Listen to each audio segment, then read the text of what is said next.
조국 대표가 뭐 평택시를 평택군으로 이 SNS에 잘못 표기를 해가지고 저도 근데 제일 처음에 그 SNS를 그냥 이렇게 봤는데 좀 평택군 포승읍? 평택군 내가 모르는 평택군이 있나? 그러니까 저는 평택시에 평택군이 또 따로 있는 줄 알았어요. 원래 우리가 이렇게 시군 도농복합체 같은 경우에는 군이 따로 있고 시에도 따로 있잖아요. 그래서 저도 이게 평택군이라는 데가 또 따로 있나 보다 이렇게 생각을 했었는데 알고 봤더니 이게 평택시를 평택군으로 잘못 표기를 하셨더라고요. 아니 진짜 선거를 많이 해보셨던 우리 박원석 의원님 입장에서 어떻게 보이세요? 아니 뭐 실수죠. 네. 실수인데 이제 저런 실수가 두고두고 이제 인구에 회자되면서 그러니까. 이제 시쳇말로 씹히기 좋은 그러니까. 그런 실수를 한 거고 네. 아마 이제 이 착각을 왜 했냐면 네. 이게 포승읍 그다음에 안중읍 실제 포승하고 안중은 읍이에요. 읍이더라고요. 그러니까 읍 위는 군이겠거니 이렇게 쓴 게 아닌가 싶은데 평택이 시된 지가 90년대 중반이어서 95년도라고 네, 합니다. 너무 오래된 네. 얘기예요. 근데 이제 실수고 착각인데 뭐 어떡하겠습니까? 뭐 본인이 실수한 거니까는 이거 가지고 뭐 때리면 맞아야지 어떡하겠어요. 만약 조국 대표를 도와주신 선거를 도와주시는 분이라고 한다면 이걸 어떻게 엎어야 돼요 이제? 뭘 엎어요 그냥 엎질러지면 물이니까 그냥 가야죠. 이렇게 엎었대요. 어떻게요? 호남에 계속 운동을 하면서 군을 많이 다녀가지고 네. 잠시 시를 군으로 잘못 썼다고. 그건 더 말이 안 되고. 그러니까 그래갖고 욕을 더 먹고 있어요 더블로. 근데 그런 변명은 안 하는 게 낫고 그냥 실수니까 뭉개고 넘어가고 빨리 어쨌든 평택에 그 전입을 하든 맞아요. 자리를 잡아서 열심히 하는 모습을 보이는 것밖에 없어요. 아니 그 한동훈 대표는 전입 신고 식을 했어요. 했죠. 별도로. 근데 예. 왜 전입을 안 해요? 한대요. 지금 집 구하고 있답니다. 네. 집을. 아직 집을 못 구한 모양이에요. 아니 칼국수 먹기 전에 집부터 구했어야지. 아니 수도권이라 부산보다 좀 집 구하기가 어렵겠거니. 네. 왜 평택에 아파트가 얼마나 많은데. 사람도 많아요. 그러니까 최근에 평택을 가보신 분도 계시고 안 가보신 분도 계시고 저는 이제 법원 재판하러도 가고 고덕 쪽이라든지 이쪽 가면 진짜 평택에 많아요. 국제업무도시 고덕. 네, 그쪽도 있고 그다음에 삼성 공장 있는 데 가면 진짜 사람이 많아요. 진짜 사람이 많아가지고 제가 저번에 한번 퇴근 시간대 이렇게 한번 지나간 적이 있었는데 와 저는 차도 많이 막히고. 진짜 그때 사람이 우르르 나온다는 걸 그때 처음 봤거든요. 근데 평택이 이렇게 진짜 많이 바뀌었고 다행이다 싶은 것은 한동안 평택이 이제 삼성전자가 반도체가 좀 침체돼 있을 때는 되게 힘들다는 말이 많이 나왔었어요. 평택, 화성 다 그러니까 어찌 보면 삼성 반도체 그 협력업체들 있잖아요. 거기들이 굉장히 어려웠었는데 그나마 사람들이 이렇게 많이 있어서 공사가 좀 돌아가니까 좀 그래도 경기는 좀 활성화 되겠다 이 생각이 좀 들어 다행이다 생각했는데. 평택시 포승읍에 나온 집들 줄줄이 많아요. 지금 네이버 부동산으로 동산까지 찾아오셨어. 평론을 너무 철두철미하게 하시네. 우리 조국 대표님 얼른 빨리 집을 구하셔야 될 것 같습니다. 그래서 하여튼 뭐 칼국수는 맛있게 드신 것 같은데 평택군을 이게 바로 또 왜 그러냐면 유이도 의원이 이걸 바로 저격을 해버리는 바람에 더 이게 좀 화제가 된 것 같긴 해요. 그래서 조국 대표가 조금 이런 부분에서 좀 실수한 건 아닌가 처음부터 약간 좀 그런 생각도 들고 우리 또 이어서 우리 또 조기령 선생님이 되셔가지고 그러니까. 이게 평택 병 지역구에 조국혁신당 조국 대표 이제 온다 조국혁신당이 온다라고 해가지고 뭐 조국 대표 개인에 대한 뭐 그런 현수막은 아니라서 당 현수막이라서 좀 뭐 그런 건 아닙니다만은 평택이 온다라는 것은 아무래도 조국 대표가 이제 출마한 것을 어찌 보면 밑자락을 까는 거라고 생각이 드는데 여기 최정구라는 분이 아마 여기 시의원이신가 봐요. 그래서 여기 지역구가 틀리다. 그래서 이걸 보고 마치 안기령 지금 청와대 부대변인이 저번 총선 때 도봉갑에서 나왔는데 엄한 지역구 가서 선거운동하고 있더라. 그걸 좀 빗대어 가지고 이 현수막을 이렇게 하는 건데 조금 조국혁신당이 너무 성급하게 내려간 것 같아요. 근데 그 얘기를 들어보니까 조국혁신당 당직자들이나 의원들은 페이스북에 이 문제와 관련해서 다른데 그러니까 평택의 선거구 아닌 다른 선거구 밖의 지역에도 걸었다. 평택 지역 전반에 걸었는데 이 시의원이 시의원이 오버했다. 뭐 이 얘기고. 지금 황교안 전 대표 거기 출마해 있잖아요. 네, 황교안 네. 전 법무부 장관. 네. 이분이 온 평택을 부정선거 현수막으로 도배를 했대요. 자기 자기가- 선거구만이 아니고. 아, 그래서 뭐 조국혁신당도 어쨌든 조국혁신당 이름을 알려야 되니까 여기저기 걸었는데 그렇다 보니까 이제 뭐 이런 식으로 그 현지 시의원이 반격을 했는데 요건 뭐 그 조국혁신당 해명이 맞는 것 같고요. 그러나 어찌됐든 조국혁신당이 거기에 당협이 없어요. 아, 그러니까 당연히- 당협이나 그 지구당이 없는 거죠. 옛날 말로 네, 얘기하면. 지역 사무실이 네. 그렇다 보니까는 아마 선거 준비하는데 상당한 난점이 있을 겁니다. 지역 조직이 없다는 거는 그러니까요. 결국에 그 지역을 모르는 사람들이 가서 선거를 해야 되는 거예요. 그거 얼마나 난점이에요. 왜 선택을 하셨을까요? 모르겠어요. 네. 진짜로. 아니, 뭐 수정해 본 건데 두 가지죠. 하나는 네. 명분, 네. 민주당 귀책사유 지역 계속 얘기해 왔으니까. 그렇죠. 군산과 평택을. 네. 네. 하나는 민주당에 센 후보가 없다. 아, 그렇죠. 지금 민주당이 거론되는 후보가 없는 그리고 건 사실이에요. 보수도 분열돼서 다자구도 될 거다. 아, 뭐 그렇죠. 그거 아니겠어요? 네. 그러니까 뭐 지금 황교안 대표도 나오고 있고 국민의힘에 원래 이 지역구에서 활동하셨던 유희동 의원이 계시기도 하고, 근데 뭐 말씀을 들어보니까 또 진보 진영도 진보당과 지금 조국혁신당과 민주당이 지금 나와서 그러면 개혁신당만 참여하면 보수 진보 6파전이 될 수도 개혁신당 있겠네요. 후보 우리 낸다 개혁신당 평택이에요. 네. 내시는 걸로 저도 육파전이네, 들었습니다. 육파전. 어저께 제가 그 우리 뭐 저 엊그저께 김성열 저기 사무총장 왔는데, 아니 김성열 최고가 왔는데 여쭤보니까 내신다고 접촉 중이라고 지금 하십니다. 뭐 한간에는 뭐 김철근 전 사무총장이 출마한다는 얘기도 있었는데 그게 맞는지 어떤지 잘 모르겠어요. 하여튼 뭐 그 이 평택이 은근 전국 정당이 다 지금 모이게끔 돼 있어서 아주 극자에서 구구까지. 예, 다 어떻게 이게 정리가 될지 잘 모르겠어요. 상당히 조국 대표라든지 그 다음에 진보당의 특히나 김재현 대표가 지금 좀 비분관계 하고 계시는 것 같아요. 보니까 이거 우리 둘 다 대표인데 너 줄 거 나 줄 거냐 이거냐.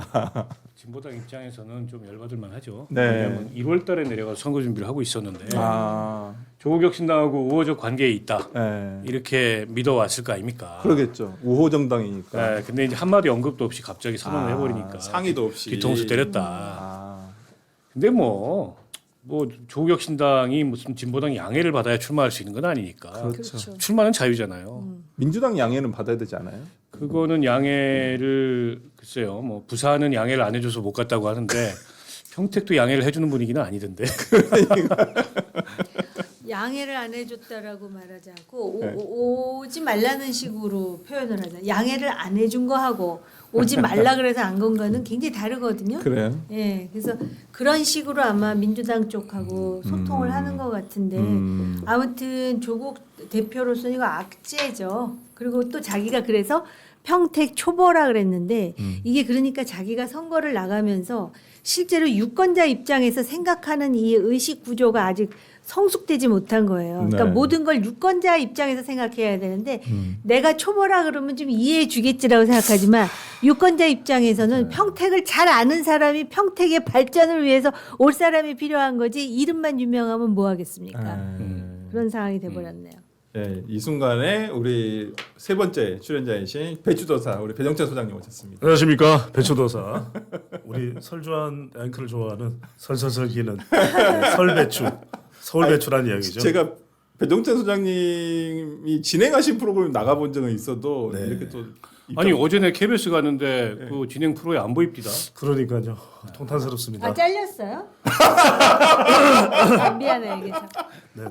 이렇게 너무 또 정나라하게 말씀해 주시니까 아 열린 토론 KBS 라디오 다친 토론이 됐나요 이제? 이제 다쳤죠. 이제는 다치 우리 배정찬 소장님한테는 다친 프로 열린 토론인데 제가 예전에 TBS에서 색다른 시선이라는 프로그램을 진행을 할 때는 네. 김종배에 이어서 네. 제가 진행하는 순간 색다른 시선에서 색바랜 시선이 됐죠. 네. 어쨌거나 지금 사실 이제 조국 대표 얘기로 돌아와서 네. 조국 대표가 그만큼 급했다. 급했다. 오죽했으면 저는 평택 가서 엉뚱한 이야기, 이게 일종의 흑업직업 현상이에요. 그러니까 이제 이 두 분은 다 국회의원 하셔서 알겠습니다만 가벌로 나눠지는 지역의 경계가 분명하거든요. 그렇죠. 그러니까 그 지역에 준비가 되어 있으면 혼돈 안 해요. 실제로 2024년 총선 때도 서울의 경우에 혼돈하는 경우가 많아요. 그러니까 방금- 도봉갑이냐 도봉을인데 이게 준비가 안 돼 있는 사람이 나가면 흑업직업이죠. 그러니까 지금 자칫 잘못하면 조국 대표는 연설에서도 평택 이 시민 여러분을 해야 되는데 안녕하십니까 조국입니다. 하남 시민 여러분, 평택입니다. 아 이거 왜 이럽니까 내가 이렇게 나올 가능성도 근데 그건 약간 안철수 같은데. 하긴 키 큰 안철수 신랑입니다. 신랑입니다.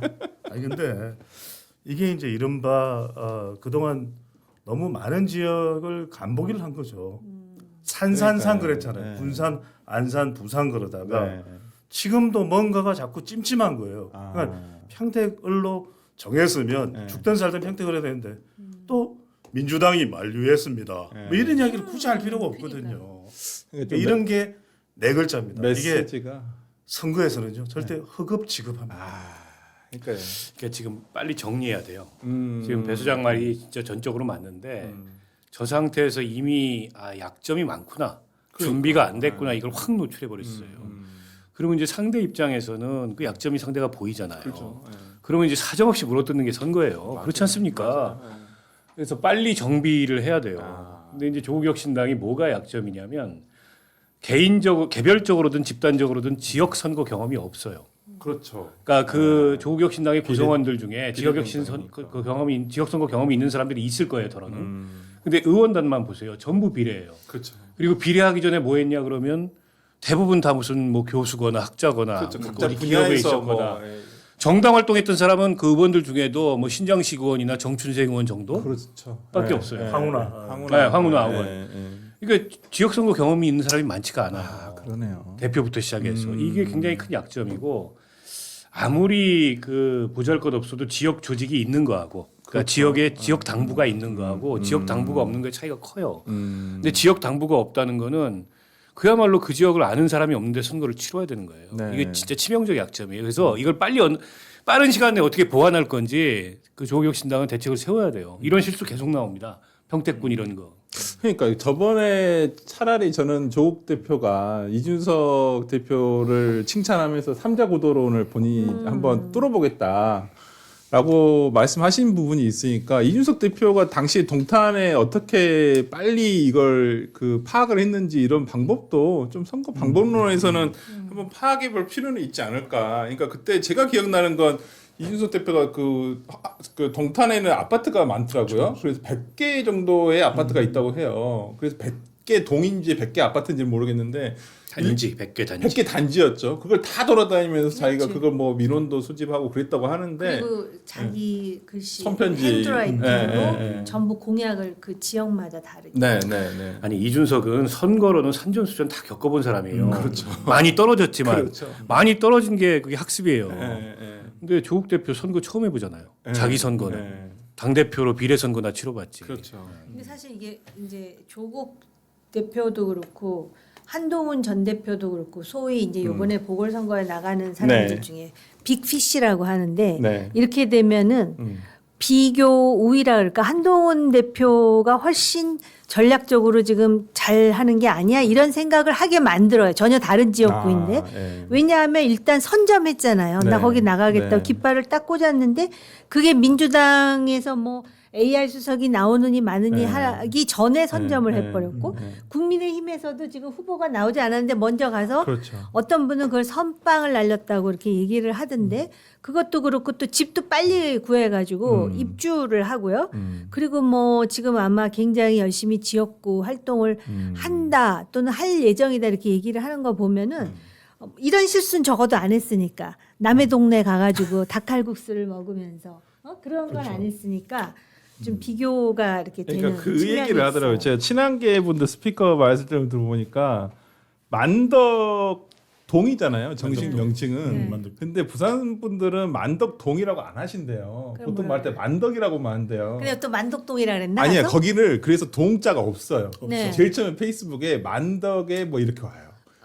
한동훈. 한동훈 대표 그래요? SNS를 그게 보면 얼마나 센스가 그러니까 약간 처음에 이런 것들도 좀 고려를 많이 한 건 아닌가. 그래서 이 서울 그러니까 타지에 있는 사람들만 만덕동이란 말을 하고 거기 계신 분들은 대부분 만덕이라고 만덕이라고 하는구나. 한다든지 뭐 예를 들어서 우리가 부산 같은 경우에는 뭐 수영. 수영이면 수영구 무슨 동이잖아요. 근데 그렇게 수영. 안 하고 지역명을 네. 그냥 아니면 서면이면 서면 뭐 이렇게 부른다고 하시더라고요. 근데 부장분들이. 이제 뭐 오김 의원님께서 말씀을 하셨듯이 이게 서사를 만드는 게 중요하거든요. 그렇죠. 스토리를 만들어야 되거든요. 근데 뭐 한동훈 전 대표가 잘했다 못했다를 떠나서 자꾸 사람과 엮어요. 그러니까 이제 부산이라는 게 자기 이제 정치 기반이 되는 겁니다. 그래서 만덕이라는 것도 부산에서의 친근감 천대의 의미가 있거든요. 부산에서는 만덕동이 굉장히 어려운 곳에서 우여곡절과 역경을 딛고 그래서는 그런 의미가 있어요. 네. 또 하나는 뭐냐면 최동원하고 엮는 거죠. 이른바 동동전략. 그래서 한동훈, 최동원 이것도 있고 또 하나가 이제 YS를 자꾸만 연결시키잖아요. 그게 이제 적어도 보수 정치인으로서의 미래를 이야기할 때 PK가 중요하거든요. 그러니까 그런 사례들이 역대 정치인들 중에서도 많이 있어요. 자꾸 만들어요. 근데 이제 지금 조국 대표도 이런 뭐 자잘한 실수, 뭐 잔잔바리 실수도 문제지만 본인이 그러면 평택에 조국이라는 사람 자기 스스로를 대마라고 생각할 거예요.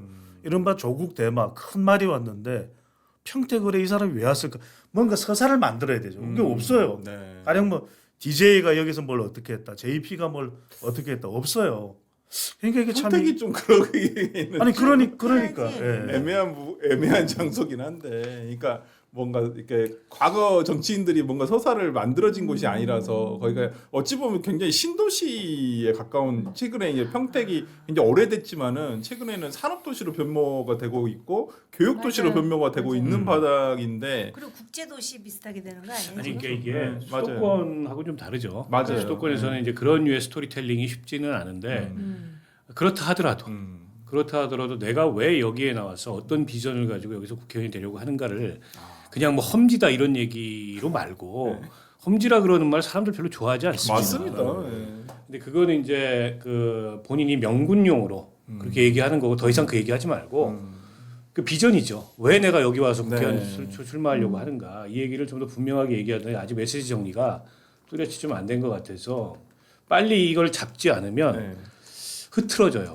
근데 흐트러지면은 이제 조국 이름값이 있어서 어느 정도 선거는 치른다 하더라도 못 이겨요 그러면. 근데 궁금한 거 하나 갑자기 생각났는데, 그러니까 혹시 그쪽에 아시는 분들이 좀 계시니까 조국 대표는 이렇게 참모들 말 잘 들으세요?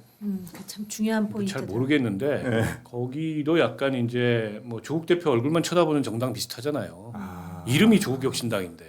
그래서 네. 아니 근데 본인이 의사 결정을 할 때 그 굉장히 중요한 게 예를 든다면은 이제 보수 정당 같은 경우에 리더에 따라서 참모들의 말을 경청하는 리더가 있고 아예 일방적으로 그렇죠. 이게 자기의 정치 경력하고는 전혀 관계가 없어요. 예를 든다면 저는 원내에 있을 때 이제 김무성 원내대표가 계셨잖아요. 이분은 진짜 그 다른 거는 몰라도 장점 하나는 자기 후배 정치인의 말을 굉장히 진지하게 듣는 스타일이에요. 반영이 돼요? 잘. 반영도 해요. 반영을 하는데 반영 많이 하죠. 반영을 많이 하는데 진지하게 듣는데 조금 쓴소리를 하자면 네. 진지하게 들으면 자기 것으로 다시 한번 소화를 시켜야 되잖아요. 네. 그게 잘 안 되는 것 아. 같다는 느낌은 있지만 어쨌든 경청하는 스타일이에요. 그래요. 근데 뭐 다른 문제일 수도 있어요. 들을 만한 얘기를 하는 참모가 없을 수도 있잖아요. 아니 가수가 그 참모가 제가 잘 모르겠어요. 그래서 그 참모가 장성철이었는데 당시 장성철 보좌관은 네. 참모들 중에 가장 그 정치적인 그런 어떤 인사이트가 있는 것으로 저는 솔직히 장성철 보좌관을 그 당시에 만난 기억은 없는데 네. 이름은 제가 많이 많이 들었어요. 들었어요. 네. 그래서 김무성 대표의 거의 브레인이라는 얘기를 많이 들었는데 근데 아무튼 본인이 저는 그렇게 김무성 얘기한 게 아니고 딴 사람? 조국혁신당 얘기하는 거. 아무튼 그러니까, 그렇게 듣는 리더가 있는가 하면은 아예 일방적으로 자기가 결정하는 사람이 또 있죠. 듣는 척만 하는 리더도 많으신 것 같아요. 그렇죠. 듣는 척하고 진지한 것 같은데 전혀 안 듣는 사람들이 있고. 그러신 분들이 생각보다 많으신 것 같아요. 당대표 리더급이 되면 제가 이렇게 겪어보니까 그렇구나라고 생각이 드는데, 저는 또 갑자기 궁금해가지고 조국 대표가 만약 진짜 이런 상황에서 제가 조국 대표라면 어떻게든 주변에 사람을 많이 그 평택과 관련한 사람들을 되게 많이 옆에다 두고 싶을 것 같아요. 얘기를 많이 들어보고 싶을 것 같고. 그래서 야 평택 의뢰에서 특히나 이 동네에서 뭘 내가 해야 되는지 현안 파악을 해야 되는데 이제 잘 들으시는지 그게 되게 좀 궁금하더라고요. 소랭크님 말씀대로 짧게 말씀드리면 이럴 때 저는 이제 뭐라고 35년 동안 뭐 선거 이렇게 분석하고 이제 그렇죠. 선거 전략 컨설팅을 했으니까 평택은 삼축이에요. 그러니까 하나가 이제 삼성 반도체, 그 다음에 이 주한 미군, 캠프 프레스, 그 다음에 이게 이제 평택 항이거든요. 네. 이른바 글로벌 개념이 있는 거예요. 네. 국제사회의 지도자 조국입니다.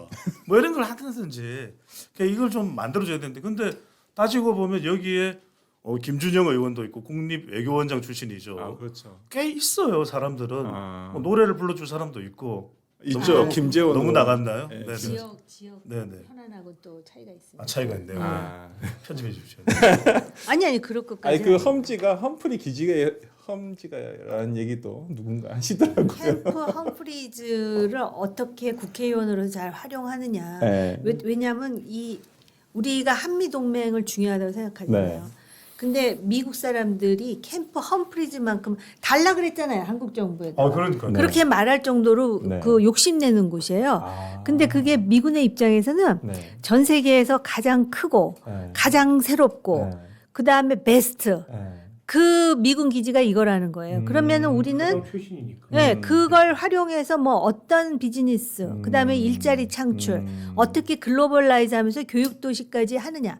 이런 아이디어를 국회에서 그렇죠. 그렇게 하는 거를 제시하면은 상당히 그 소구력이 있지 않을까 싶습니다. 네. 젊은 사람들이 많거든요. 지금. 네, 그러니까 조국 대표가 뭐 잘 헤쳐 나가시길 바라고 이제 조금 첫 단추가 조금 삐끗했는데 아직 아이, 뭐 근데 선거는 많이 남았으니까요. 첫 단추를 잘못 끼면 50일 힘들어요. 첫 단추가 제대로 있어야. 그러니까 여기가 차라리 그 구도 자체가 단순하면 오히려 이런 게 묻혀버릴 수도 있거든요. 구도로. 근데 이게 워낙 지금 구도가 복잡해. 거의 뭐 6파전까지 지금 예상이 되는 상황이어서 쉽지 않겠다. 다다익선 네. 조국 대표 입장에서는 그렇죠. 많으면 그래서 많을수록 내가 간 거예요. 유리하다. 다 그래서 나와라. 갔어요. 그렇죠. 그래서 간 국민의힘에서 유이동 공천 주지 말고 유이동도 나와라 무소속으로. 뭐 이런 전략 아닐까. 아 근데 국민의힘에서 이제 여기 재보궐을 누구를 공천하실지는 모르겠는데. 근데 이렇게 막 6자 7자 되면 네. 정당 구도는 희석되고 맞아요. 인물 구도가 부각되는 게 맞아요. 그때는 맞아요. 유명세로 가는 거기 그래서 때문에. 조국 대표는 그거 보는 것 같아요. 아 그래요. 그럴 수도 있겠 황교안도 그래서 간 거 아닙니까? 본인이 이등급 아니 근데 황교안 대표가 말씀 들어보니까 한 10% 정도 나오신대요. 여론조사에서 꽤 진짜 나오신다고. 그러니까. 아니 예, 예. 이름값 때문에 그래요. 두 자리가 나오신다고 하더라고요. 그래서 그 여론조사의 신빙성을 묻는 분들이 그러니까 황교안이라는 인물에 대해서 뭐 여러 가지 뭐 부정선거 이야기하고 뭐 그런 건 있지만 들어본 사람 그래도 이른바 황교안 팬덤도 있는 거죠. 그 팬덤의 성격에 대해서 뭐 호불호가 갈리겠지만 그러니까 이게 이제 이른바 이판사판 싸움이 벌어지는 거죠. 네. 황교안 대표 그래도 젊은 사람들이 많을 텐데. 아 그게 아마 신구가 아직 섞여 있어요. 섞여 있어요. 도덕성이라서 여기가 아마, 섞여 있습니다. 그리고 또 이런 게 있더라고요. 막상 이제 그렇게 해서 선거를 하면 네. 그 사람이 어떤 사상과 이념을 가지고 있는지보다 막상 아침에 출근할 때 인사를 하는데 호감이 있는 데다 유명이냐. 그러면 일단 먹고 들어가는 거거든요. 거죠. 근데 황교안 후보의 경우는 그 생각의 극단성에도 불구하고 목소리라든지 너무 좋죠. 굉장히 그 교회 다니는 사람한테 이게 어필링할 수 있는 그런 인상을 가지고 있잖아요. 근데 아마 거기 크리스천도 꽤 많을 거예요. 그럼요. 예. 주님입니다. 부장입니다. 아니 근데 황교안 저 대표 부정선거론 얘기 외에 전국 그 도시 전체에다가 부정선거 아니 현수막 근데 있죠. 일반적인 얘기 하실 때는 되게 멋있으세요. 제가 봤을 때는 그러니까 부정선거론에 대해서 조금 이렇게 얘기를 하실 때는 동의하기가 어려워서 좀 그렇긴 한데 나머지 얘기하실 때는 되게 나머지 얘기 하는 게 있어요? 들어본 적이 없는 거 아니 저 예전에 그 무슨 선거할 때 제가 본 것 같은데 그래서 되게 나머지 부분에 있어서는 일상적이신데라고 아니 생각을 그리고 했었어요. 저기 네. 뭐야 그 새벽에 일어나서 성경 공부하고 그러세요? 아주 모범적인 근데 누가 부정선거를 도대체 입력을 시킨 거예요? 그 머릿속에다가 그게 입력인지 자가 발전인지 어쨌든 지금 대한민국 부정선거계의 거두가 됐어요.